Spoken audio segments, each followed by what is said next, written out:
যুক্তরাষ্ট্রে অভিবাসন নীতিতে আরও কঠোর অবস্থানের ইঙ্গিত দিল ট্রাম্প প্রশাসন। নতুন একটি প্রস্তাবিত নীতিমালার আওতায় কিছু আশ্রয় বা অ্যাসাইলাম আবেদন সাক্ষাৎকার ছাড়াই দ্রুত বাতিল করার ক্ষমতা পেতে পারেন অভিবাসন কর্মকর্তারা। আর এই পরিকল্পনা কার্যকর হলে হাজারো অভিবাসীর ভবিষ্যৎ আরও অনিশ্চয়তার মুখে পড়তে পারে বলে আশঙ্কা করছেন অধিকার কর্মীরা।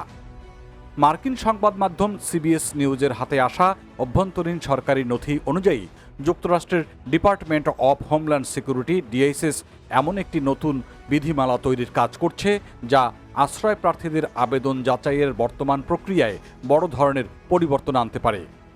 এবার বলছি কি কি পরিবর্তন আসতে পারে এই নীতিতে। বর্তমানে যুক্তরাষ্ট্রে আশ্রয় আবেদনকারী প্রায় সবাইকে সাক্ষাৎকারের সুযোগ দেওয়া হয়। সেই সাক্ষাৎকারের মাধ্যমে আবেদনকারীরা নিজেদের পরিস্থিতি তুলে ধরতে পারেন এবং কেন তারা নিজ দেশে ফিরে যেতে ভয় পাচ্ছেন তা বলতে পারেন।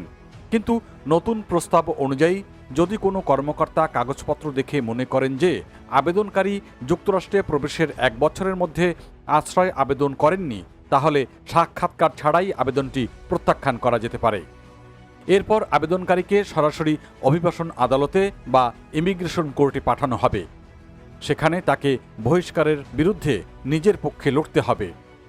মার্কিন আইনে সাধারণত দেশে প্রবেশের 1 বছরের মধ্যে আশ্রয় আবেদন করতে হয়, তবে এর কিছু ব্যতিক্রম রয়েছে, যেমন গুরুতর শারীরিক অসুস্থতা, ভুল আইনি পরামর্শ পাওয়া কিংবা বিশেষ মানবিক পরিস্থিতির কারণে কেউ নির্ধারিত সময়ের পরেও আবেদন করতে পারেন। এছাড়া একাকী অপ্রাপ্তবয়স্ক শিশুদের ক্ষেত্রেও এই সময়সীমা প্রযোজ্য নয়। সমালোচকদের আশঙ্কা, সাক্ষাৎকারের সুযোগ না দিলে এসব ব্যতিক্রমী পরিস্থিতি ব্যাখ্যা করার সুযোগ অনেক আবেদনকারী হারিয়ে ফেলতে পারেন।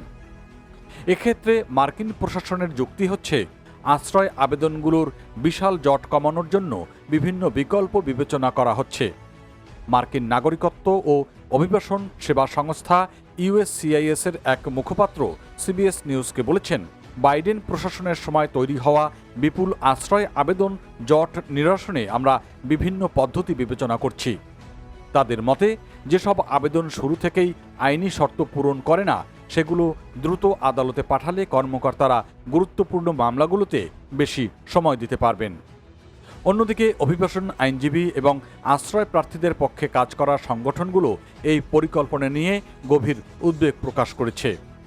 সরকারি তথ্য অনুযায়ী গত বছরের শেষ পর্যন্ত ইউএসসিআইএস এর কাছে প্রায় 15 লাখ আশ্রয় আবেদন বিচারাধীন ছিল।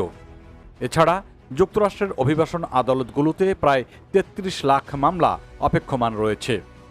এর মধ্যে প্রায় 23 লাখ মামলাই আশ্রয় সংক্রান্ত।